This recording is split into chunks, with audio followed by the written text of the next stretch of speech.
रब तेनू हर पुलसिए की जिंदगी लावे जेलर जगे का इस्तकबाल इससे तरह होना चाहिए। अस्सलाम वालेकुम, तुसी वेख रहे हो जफर भाई ऑफिशियल चैनल। लो जी, अज फिर एक नवी कहानी नवे किस्से दे नाल नवी स्टोरी नाल हाजिर खिदमत। हाँ जी, अज जनाब अज का किस्सा बहुत ही वड्डे एक्टर, बहुत बेहतरीन इंसान और बड़े धड़ल्ले वाले इंसान के बारे च मैं गल करना चाह रहा। हाँ जी जनाब, यूसुफ खान साहब। यूसुफ खान साहब तुहानूं पता ही आ कि असूलों के बहुत पक्के और बहुत ही ना एक नाइस किस्म के एक्टर और इंसान से। आखिर उन्होंने कुराने पाक की कसम जिहड़ी सी कसम दे के फनकारां कोलों उन्होंने किहड़ी गल मनवाई और यूसुफ खान साहब नूं कुराने पाक दा वास्ता दे के हथ रखवा के उन्होंने कहा कि यह कम देख लवो, तुसी मेरे नाल वादा करो कि तुसी जिहड़ा जो मामला भी करोगे तुहानूं कसम लगे तुसी पहले मेरी गल मननी आ, मैं जिहड़ी गल करना चाह रहा फिर तुसी काम करना। आखिर यूसुफ खान साहब नूं एडी वड्डी गल क्यों करनी पई? आखिर क्या कोई पैसे खा गया सी? क्या उन्होंने किसी ने कोई नुकसान दिता सी? क्या कोई बहुत वड्डी प्रॉपर्टी जिहड़ी सी वो किसी ने कब्जे च ले ली सी, जिहदी वजह तो यूसुफ खान साहब नूं कुराने पाक दी कसम जिहड़ी सी उन्होंने देनी पई। हाँ जी जनाब, आपां अपना वाक़या शुरू करन तो पहले इंशाअल्लाह ताला तुहानूं बड़ा पसंद आएगा, लेकिन इस तो पहले तुसी मेरा चैनल लाइक सबसक्राइब ते शेयर लाजमी कर लो, ठीक है जी। फिर आपां अपना वाक़या शुरू करते हैं। हाँ जी जनाब, दौर बड़ा बेहतरीन जा रहा सी क्योंकि उदों फिल्म इंडस्ट्री के उत्ते पाकिस्तानी फिल्म इंडस्ट्री ते अरूज का दौर सी और जिहड़े वड्डे फनकार सी उन्होंने तो लोग वेखण वास्ते 2-2 घंटे जिहड़े स्टूडियो तो बाहर खड़े रहंदे सी और एक झलक जिहड़ी सी वो जिहड़े फैन सी ना उन्होंने वास्ते कमाल दी कोई चीज़ मिल गई जिवें इस तरह से। बहुत प्यारा दौर और बहुत जिवें कहंदे मसरूफ दौर गुजर रहा सी कि मैं जो ना बहुत ज़्यादा लंबा किस्सा करन तो बेहतर आ कि मैं अपनी गल वाल आवां, क्योंकि लोग यार अक्सर मैंने कह दिंदे आ कि यार तू हाँ की गल कर रहा किस्से नूं लंबा कर रहा, अब मकसद है मकसद है आ मकसद है आ। यार गल सुनो भाई, नाराज़ ना होना यार, हर बंदे दी कोई तकिया कलाम हुंदा। मकसद है तुसी फिल्मां च इन्ना पसंद करदे हो, जे किसी ने कहता ना नवां है सोनिया मौले नूं मौला ना मारे तो मौला नहीं मर सकता, ये भी तो तकिया कलाम ही है। ये कोई तुहानूं कोई प्यार दिंदा? भाई दस्या गया वा कि हर आदमी का कोई ना कोई तकिया कलाम हुंदा है। मैं अपने बारे च गल कर रहा ते मेरा गल करन दा यही स्टाइल बन गया वा कि मैं मकसद ये आ एक लफज इस्तेमाल करदा, बर्दाश्त कर लिया करो यार। लो जी, जिहड़ा ना तुसीं खैर चैनल वेखदे हो, लाइक करदे हो, शेयर करदे हो, पसंद करदे हो, ये तुहानूं जिहड़ा ना ये तुहाडा बहुत बहुत शुक्रिया, क्योंकि ये तुहाडी ही वजह तो ये जिहड़ी ना सारी स्टोरी मैनूं बनानी पैंदी आ और तुहाडी वजह तो ही मैं जिहड़ी बेहतरी अल जा रहा, सिर्फ तुहाडी वजह वा, अल्लाह पाक की रहमत दा सदका। लो जी, मैं गल ये करनी है कि यूसुफ खान साहब ने ना तुहानूं पता कि माप के चेयरमैन सी वो जिन्हें अदाकार की एक यूनियन होंगी अदाकारां दी वो सदर सी चेयरमैन सी।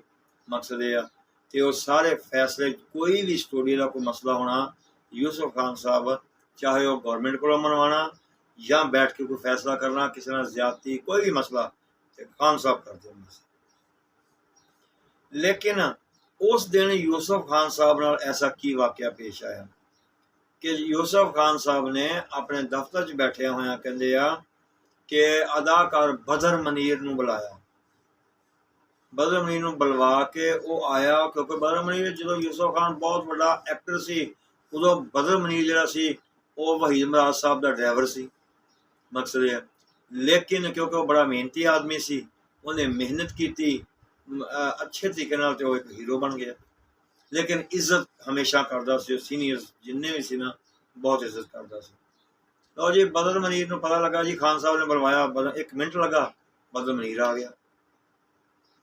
ਆਣ ਕੇ ਨਾ ਤੇ ਯੂਸਫ ਖਾਨ ਨੇ ਉਹਨੂੰ ਬੈਠ ਕੇ ਕੀ ਐਸੀ ਗੱਲ ਕੀਤੀ, ਕਿਆ ਉਹਦਾ ਕੋਈ ਲੈਣ ਦੇਣ ਸੀ ਪੈਸੇ ਦਾ, ਕਿਆ ਉਹਨਾਂ ਕੋਈ ਪ੍ਰਾਪਰਟੀ ਦਾ ਕੋਈ ਮਸਲਾ ਸੀ ਜਿਹਦੀ ਵਜ੍ਹਾ ਤੋਂ ਮਸਲਾ ਹੱਲ ਨਹੀਂ ਸੀ ਹੋ ਰਿਹਾ, ਤੇ ਕਲਾਮੇ ਪਾਕ ਦੀ ਕਸਮ ਖਾਣੀ ਪਈ ਕਿ ਯਾਰ ਮੇਰੇ ਕਸਮ ਦਿਓ ਮੈਨੂੰ ਕਿ ਮੇਰਾ ਮਸਲਾ ਹੱਲ ਕਰੋਗੇ।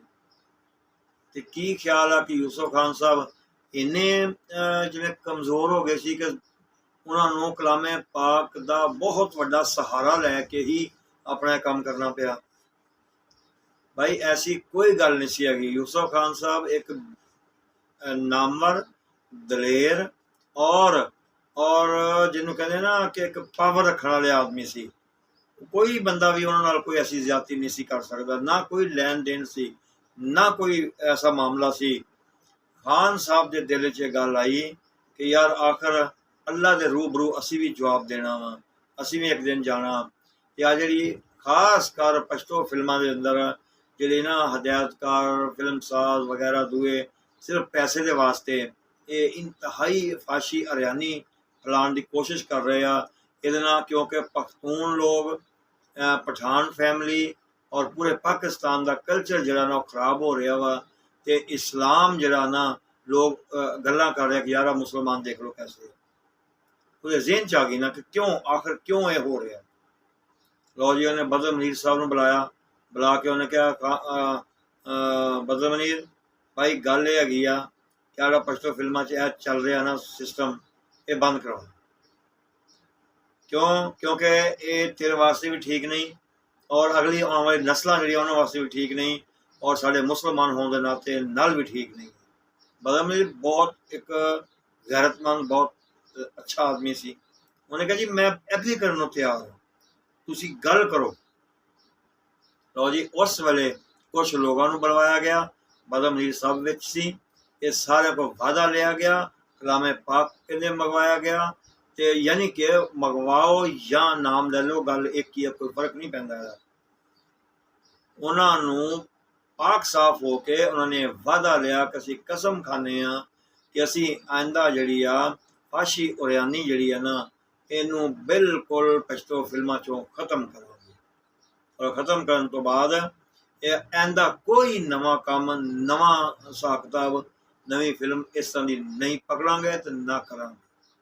ਲਓ ਜੀ, ਖਾਨ ਸਾਹਿਬ ਨੇ ਇਹ ਪਹਿਲਾ ਸਮਝ ਲਓ ਕਿ ਜ਼ਿੰਦਗੀ ਦਾ ਆਖਰੀ ਔਰ ਪਹਿਲਾ ਕੰਮ ਐਸਾ ਕਰ ਦਿੱਤਾ ਕਿ ਜਿਹੜਾ ਨਾ ਸ਼ਾਇਦ ਸਟੂਡੀਓ 'ਚ ਸੁਲਤਾਨ ਰਈ ਸਾਹਿਬ ਵੀ ਨਹੀਂ ਕਰਵਾ ਸਕੇ। ਆਪ ਬੇਸ਼ੱਕ ਬਹੁਤ ਅੱਛੇ ਨੇਕ ਕੰਮ ਕਰਦੇ ਰਹੇ, ਪਰ ਕੰਮ ਉਹ ਵੀ ਨਹੀਂ ਇਹੋ ਜਿਹਾ ਕਰਵਾ ਸਕੇ ਜਿਹੜਾ ਖਾਨ ਸਾਹਿਬ ਨੇ ਕੀਤਾ। ਔਰ ਰਾਹੀ ਸਾਹਿਬ ਨਾਲ ਵੀ ਇਹੀ ਦਿੱਕਤ ਆ ਰਹੀ ਸੀ। ਉਹ ਬੜਾ ਪਰੇਸ਼ਾਨ ਰਹਿੰਦਾ ਸੀ ਕਿ ਮੇਰੀ ਉਮਰ ਵੱਲ ਨਹੀਂ ਵੇਖਦੇ, ਮੇਰੇ ਨਾ ਬੱਚਿਆਂ ਦੇ ਬਰਾਬਰ, ਜਿਵੇਂ ਕਿ ਪੋਤੀਆਂ ਦੇ ਬਰਾਬਰ ਹੀਰੋਇਨਾਂ ਲਿਆ ਕੇ ਖੜੀਆਂ ਕਰ ਦਿੰਦੇ ਆ। ਉਹਨਾਂ ਨਾਲ ਮੈਨੂੰ ਗਾਣੇ ਸ਼ੂਟ ਕਰਨੇ ਪੈਂਦੇ ਆ, ਬਾਰਿਸ਼ਾਂ ਵਿੱਚ ਕਰਨੇ ਪੈਂਦੇ ਆ। ਬੜਾ ਅਪਸੈਟ ਸੀ, ਯਾਰ ਮੈਨੂੰ ਇਹ ਮਾਹੌਲ ਨਹੀਂ ਅੱਛਾ ਲੱਗ ਰਿਹਾ। ਫਿਰ ਉਹਨੇ ਬਹੁਤ ਸਾਰਾ ਰੋਕਿਆ ਵੀ, ਯਾਨੀ ਕਿ ਕੋਸ਼ਿਸ਼ ਉਹ ਵੀ ਬਹੁਤ ਕਰਦਾ ਰਿਹਾ। ਕਿ ਖਾਨ ਸਾਹਿਬ ਨੇ ਜਨਾਬ ਜਿਹੜੀ ਕੋਸ਼ਿਸ਼ ਕੀਤੀ ਉਹ ਤੇ ਕਮਾਲ ਸੀ ਨਾ। ਫਿਰ ਉਸ 'ਤੇ ਅਮਲ ਦਰਾਮਦ ਵੀ ਹੋਇਆ, ਫਿਰ ਅਮਲ ਵੀ ਕੀਤਾ ਗਿਆ ਔਰ ਫਿਰ ਫਾਸ਼ੀ ਅਰਿਆਨੀ ਕਾफ़ी ਸਾਰੀ ਕਮੀ ਆਈ। ਲਓ ਜੀ, ਦੱਸਣਾ ਤੁਹਾਨੂੰ ਇਹ ਕਿੱਸਾ ਕੈਸਾ ਲੱਗਾ, ਇਹ ਕਹਾਣੀ ਕੈਸੀ ਲੱਗੀ। इंशाअल्लाह किसी नवी कहानी नाल फिर हाज़िर होवांगे। उन्नी देर तक अस्सलाम।